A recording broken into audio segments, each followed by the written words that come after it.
So ఇప్పుడు systemic problems ఉంటాయి కదా ma'am, like BP, thyroid, diabetes ఇవన్నీ చాలా ఎంగేజ్లో వస్తున్నాయి. సో వీళ్ళు మన దగ్గర ఐవీఎఫ్ ట్రీట్మెంట్ తీసుకుంటే వాళ్ళకి ఎలాంటి జాగ్రత్తలు చెప్తారు ma'am? So diabetes always first thing we talk about diabetes ఉన్నప్పుడు ఫర్టిలిటీ ఇష్యూస్ చాలా మందికి వస్తాయి. ఎందుకు అంటే మెన్లో ఒకవేళ డయాబెటీస్ ఉంటే దానివల్ల ROS పెరుగుతాయి, ఫ్రీ రాడికల్స్ పెరుగుతాయి. సో దానివల్ల స్పర్మ్ ఎఫెక్ట్ అవుతుంది అనమాట. Sperm quality, sperm quantity, ejaculation types అవన్నీ ఎఫెక్ట్ అవుతాయి. సో వాళ్ళు ఎప్పుడు నార్మల్గా we encourage them to do some activity, take medications regularly and keep the weight and keep the HbA1c under control. So ఎప్పుడైతే ఇవన్నీ కంట్రోల్లో ఉన్నాయో it will be fine. And HbA1c కంట్రోల్లోకి తెచ్చుకుని we'll go into the treatment అనమాట. విమెన్లో కూడా diabetes ఎక్కువ ఉన్నప్పుడు మనం ప్రెగ్నెన్సీ ప్లాన్ చేస్తే వాళ్ళలో ఇంప్లాంటేషన్ ఇష్యూస్ రావడము, అబార్షన్స్ ఎక్కువగా జరగడం అనేది చాలా కామన్గా జరుగుతుంది. సో విమెన్లో కూడా కంట్రోల్లోకి తీసుకొచ్చి we'll go ahead with treatment. And hypertension కూడా when it is under control, no issue, we can go ahead with treatments normally. So ఒక యంగ్ కపుల్ మీ దగ్గరికి వచ్చారు, లైక్ వాళ్ళలో పూర్ క్వాలిటీ ఆఫ్ స్పర్మ్ కానీ పూర్ క్వాలిటీ ఆఫ్ ఎగ్ కానీ ఉందంటే, so ఆ క్వాలిటీని వాళ్ళు పెంచుకోవాలంటే వాళ్ళు స్పెషల్ ట్రీట్మెంట్ ఏమైనా చేసుకోవడానికి ఉంటుందా? Special care?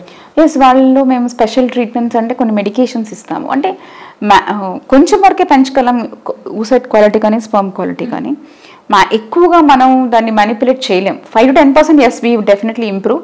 దానికోసం యాంటాక్సిడెంట్ మెడికేషన్స్, మెన్లో ఏమైనా ఇన్ఫెక్షన్స్ ఉంటే దాన్ని ట్రీట్ చేయడము, అది కాకుండా వాళ్ళ లైఫ్ స్టైల్ చేంజెస్ అడ్వైస్ చేయడము, డయాబెటీస్, హైపర్ టెన్షన్ కంట్రోల్లో పెట్టుకోవడము, ఆల్కహాల్ స్మోకింగ్ తగ్గించడం, ఇవన్నీ చేసినప్పుడు డెఫినెట్గా సెమెన్ అండ్ స్పర్మ్ పారామీటర్స్లో ఇంప్రూవ్మెంట్ అనేది కనబడుతుంది.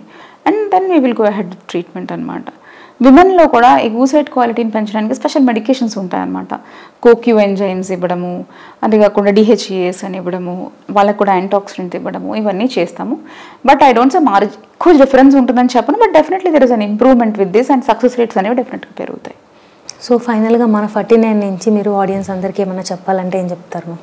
సో 49 నుంచి as a consultant in 49 A infertility సమస్య ఉన్నా మేము దాన్ని ఆ పర్సన్కి పర్టికులర్గా ఎంత ట్రీట్మెంట్ ఎలాంటిది అవసరమో అది ఆఫర్ చేస్తాం. It is always a patient centred care.